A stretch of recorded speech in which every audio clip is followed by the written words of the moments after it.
मैं भी पढ़ना। चलिए, तो आज के ऑनलाइन लाइव क्लास में आप सबों का स्वागत है। मैं आप लोग से आज जानना चाहता हूं कि आज ज्योग्राफी का जो अध्याय 5 का जो हम पढ़ा रहे थे, क्या उसमें और पॉइंट बचा हुआ है या नहीं। जी, क्या वर्तिका बचा हुआ पॉइंट है इसमें रे कि समाप्त हो गया है? हो गया सर, ये वाला। इसका प्रमुख अस्में तक भी लिखा दिए? Yes sir. तब तो अगला चैप्टर शुरू करेंगे।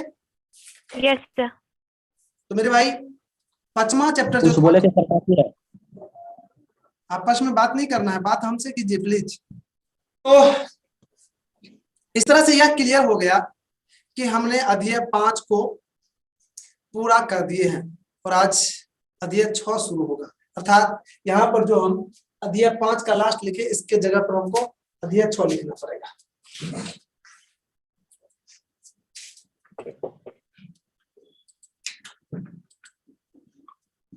स्टार्ट।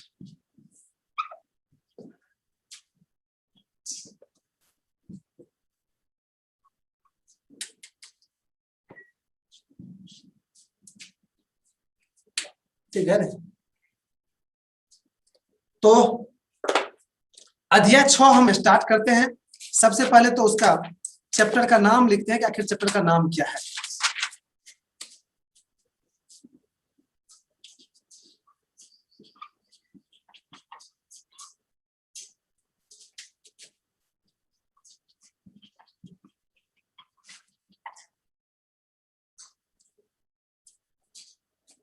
कोश में लिखिए विनिर्माण।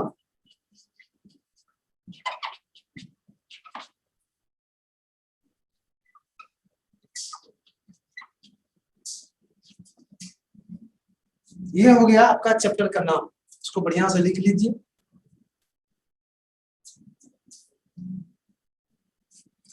थोड़ा सा इंक डालने दीजिए इसमें, आज तो लिखाएंगे हम ज्यादा नहीं। उसको लिख लीजिए, फिर बताते हैं उसका मीनिंग क्या होता है। तो एक बार आप लोग पेन नीचे रखिए और पहले इसको समझ लीजिए आखिर ये क्या है। द्वितीय क्रियाकलाप। इससे पिछले क्लास में हमने क्रियाकलाप पर चर्चा किए थे। हमने बताए थे कि मानव द्वारा जो काम किया जाता है जीवन यापन को चलाने के लिए, अपने जीवन की आवश्यकता को पूरा करने के लिए कुछ ना कुछ काम करते हैं, तो उसी काम को क्रियाकलाप कहा जाता है। और उन कामों को मोटा मोटी 5 भाग में हमने बांटे भी थे, और 4 और 5 को दोनों में एक एक कर दिया जाता है, तो 4 ही होता है, लेकिन 5 भाग है उसका। 5 भाग किए थे हमने, और उसमें से पहला भाग को इसके 5वां चैप्टर में हो गया, और दूसरा भाग अर्थात द्वितीय क्रियाकलाप इसमें पढ़ना है। और द्वितीय क्रियाकलाप के अंतर्गत हमने बताए होंगे कि द्वितीय क्रियाकलाप के अंतर्गत उस काम को रखा जाता है जो उद्योग से संबंधित रहता है। और उद्योग से संबंधित किस काम को कहते हैं? उस काम को उद्योग से संबंधित कहते हैं जिस काम के अंतर्गत वस्तु का रूप बदला जाता है, नया वस्तु तैयार किया जाता है, उसको कहते हैं उद्योग से संबंधित क्रियाकलाप। अर्थात अगर लकड़ी से जहां पर टेबल, डेस्क, बेंच इत्यादि बनाया जाता है, तो वह लकड़ी से टेबल, डेस्क इत्यादि जो बनाए जाने की क्रियाकलाप जो है वो आ जाएगा द्वितीय क्रियाकलाप। तो शायद द्वितीय क्रियाकलाप आप समझ गए। अब इसके नीचे में है विनिर्माण उद्योग। वि का मतलब होता है पुनः, निर्माण का होता है बनाना, उद्योग। मेरे भाई, विनिर्माण उद्योग द्वितीय क्रियाकलाप को इसलिए कहा जाता है कि कोई भी वस्तु ऐसा नहीं है जो पहले से बना हुआ है। कोई भी वस्तु पहले से बना हुआ नहीं है, उसका फिर से निर्माण होता है। जैसे पंखा लीजिए आप, लोहा था ही, लोहा का दूसरा रूप चेंज करके पंखा बना दिया। अर्थात कोई भी वस्तु आपके सामने उपयोगी वस्तु नहीं होगा जो पहले से बना हुआ है, उसका रूप बदला जाता है। तो इसलिए इसको विनिर्माण अर्थात द्वितीय क्रियाकलाप को विनिर्माण उद्योग या विनिर्माण से जुड़ा हुआ क्रियाकलाप माना जाता है। तो शायद विनिर्माण का तात्पर्य या द्वितीय क्रियाकलाप का मतलब आप समझ गए होंगे। अगर इस पर कोई डिस्कस करना है हमसे तो आप कर सकते हैं। जी जी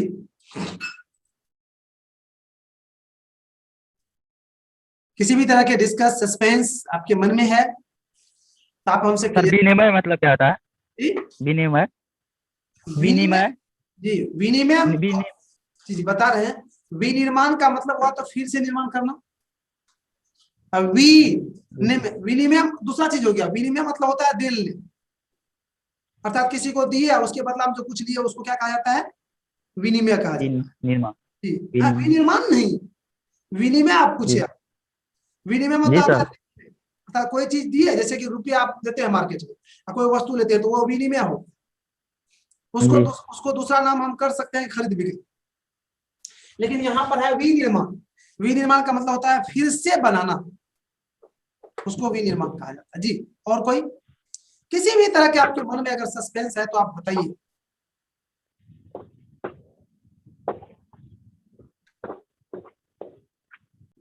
चलो मेरे भाई, और कोई सवाल कुछ नहीं तो फिर हम आगे बढ़ेंगे। थोड़ा मजा से पढ़िए, कोई टेंशन लेके नहीं। किसी भी तरह का जैसे क्लास में थे ना आप लोग, वैसे बिंदास होके पढ़िए।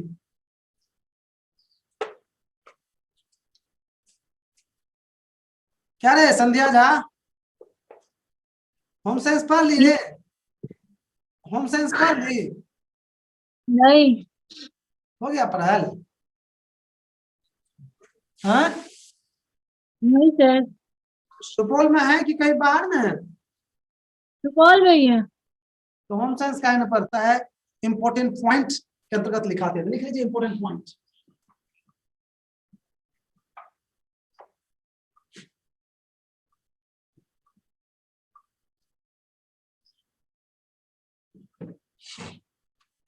इसमें 1 नंबर 2 नंबर करके लिखना पड़ेगा। सबसे पहले तो विनिर्माण उद्योग का तात्पर्य लिख लीजिए या मतलब।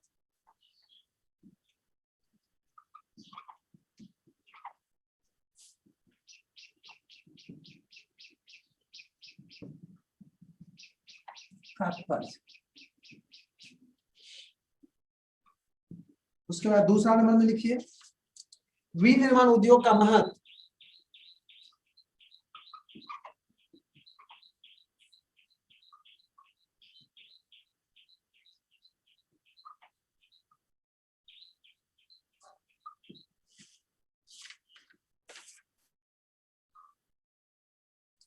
उसके बाद लिखिए उद्योगों का वर्गीकरण।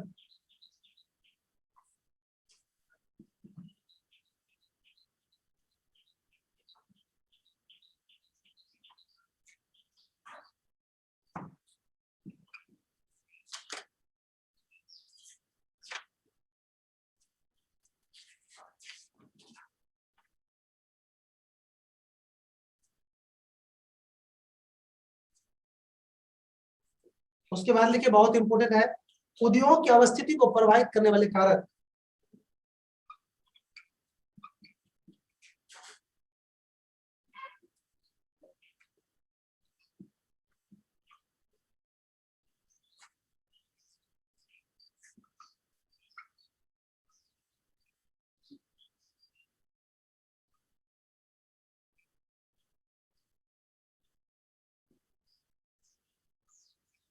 कारक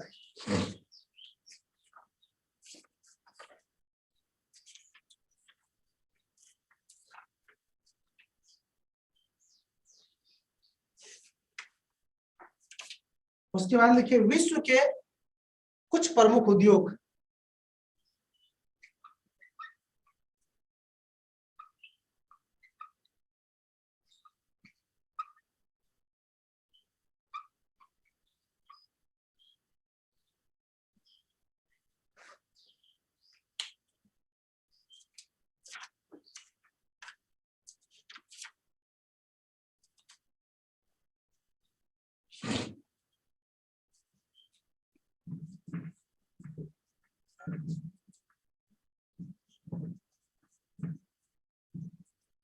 नेक्स्ट लिखिए निरु औद्योगिकरण।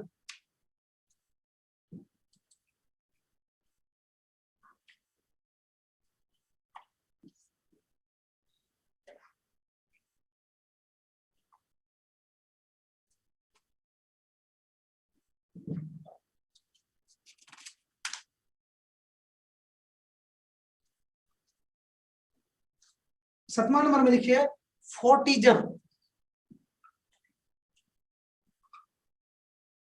फोर्टिज्म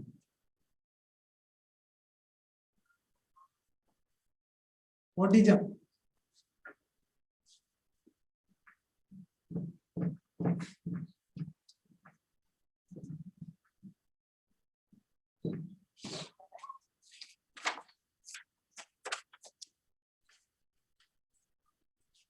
उसके बाद लिखिए स्वच्छंद उद्योग।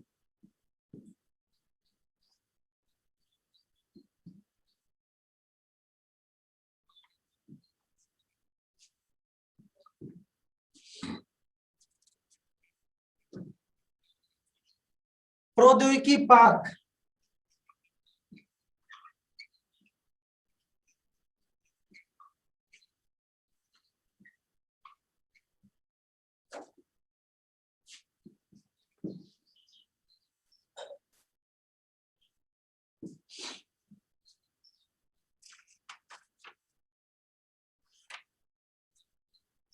और अगला है सिलिकॉन सिटी।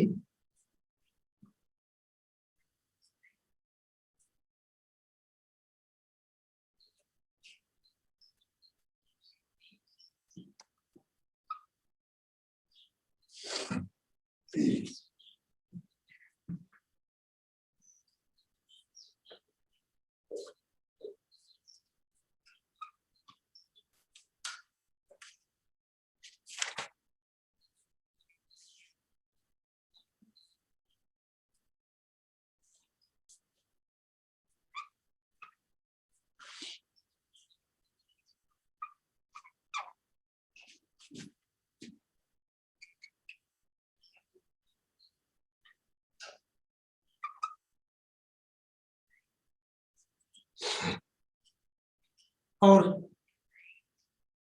सबसे लास्ट में आप लोग जानते ही हैं कि प्रमुख स्मरणीय तत्व होता है 12 नंबर।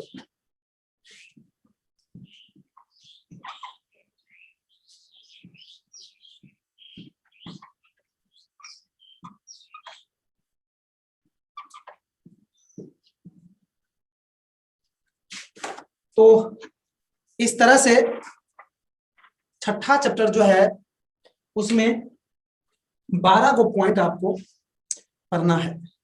शायद 12 पॉइंट आप लिख लिए होंगे। अब 1 नंबर को जो है आप लोग बीच में लिखिए।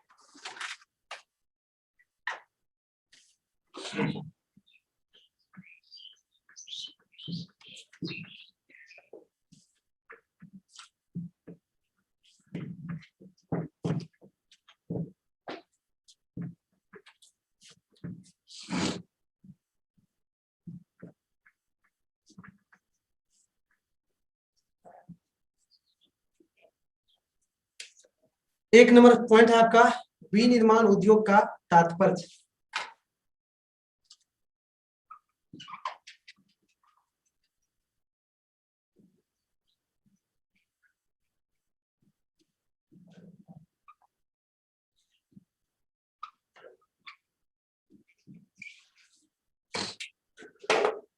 पेन एक बार नीचे रखिए। विनिर्माण मैंने अभी बताया था, पुनः किसी चीज को बनाना विनिर्माण कहलाता है। अर्थात प्रकृति से कोई चीज लेकर उसको जब उपयोगी वस्तु के रूप में कन्वर्ट किया जाता है, परिवर्तित किया जाता है, तो वही विनिर्माण कहलाता है। अब इसको मैं एक खूबसूरत वाक्य दे रहा हूं, लाइन दे रहा हूं, वो सुन लीजिए। कच्चे माल के सहयोग से या कच्चे माल के द्वारा जीवन उपयोगी वस्तुओं का निर्माण करना ही, बनाना ही विनिर्माण उद्योग कहलाता है। या फिर कहेंगे कि कच्चे माल के सहयोग से उपयोगी वस्तु का निर्माण करना विनिर्माण उद्योग कहलाता है। क्लियर हो गया? फिर से एक बार सुन लीजिए। वैसी प्रक्रिया जिसके अंतर्गत कच्चे माल के सहयोग से जीवन उपयोगी वस्तुएं तैयार की जाती है, उस प्रक्रिया को ही विनिर्माण उद्योग कहा जाता है। क्लियर हो गया? अब यहाँ पर एक है कच्चा माल, मैंने बार बार उपयोग किया। कच्चा माल क्या होता है? कच्चा माल थोड़ा बताएंगे? इससे पहले पिछले क्लास में भी बताए थे हम कच्चा माल। अगर जिसको जानकारी है, जो अभी तक स्मरण रख पाए हैं, वो बताइए तो विनिर्माण क्या होता है, सॉरी कच्चा माल क्या होता है? हरा सर। हरा चीज? जी सर। नहीं हुआ। हम आगे देखते हैं किसी से, कोई बताएंगे? सर ईंट पत्थर। ईंट पत्थर नहीं हो पाया। क्या रे संध्या बताएगी रे, कच्चा माल क्या होता है? संध्या इंटरेस्ट बोलो, कच्चा माल क्या होता है? पता नहीं। सर प्राकृतिक से जो सीधे लाते हैं उद्योग तक। नहीं, सुन लीजिए, कच्चा माल किसको कहते हैं? ध्यान से सुनिएगा। कच्चा माल उस माल को कहा जाता है, उस वस्तु को कहा जाता है जिससे आप कोई दूसरा वस्तु बनाते हैं, चाहे वो प्रकृति से प्राप्त हुआ हो या मानव के द्वारा निर्मित हुआ हो।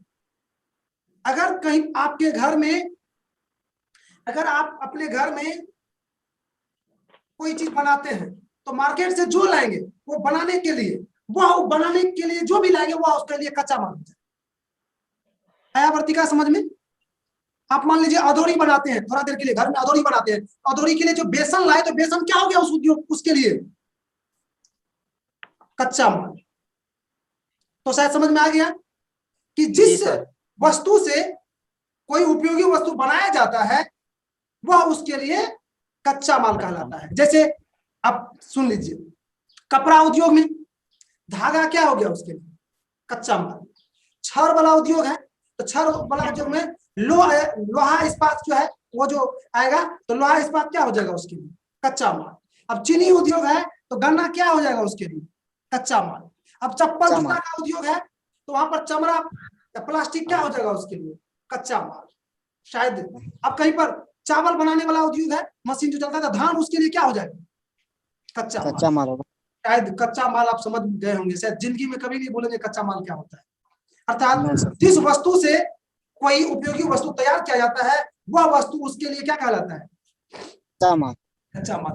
तो मेरे भाई आज टाइम आपका थोड़ा समाप्त हो रहा है मेरे भाई, मैं इसको लिखा भी नहीं पाएंगे और आगे कुछ बोल भी नहीं पाएंगे क्योंकि टाइम आपका मात्र 20 सेकंड बचा हुआ है। अतः हमें आज की क्लास को यहीं पर विराम देना पड़ रहा है।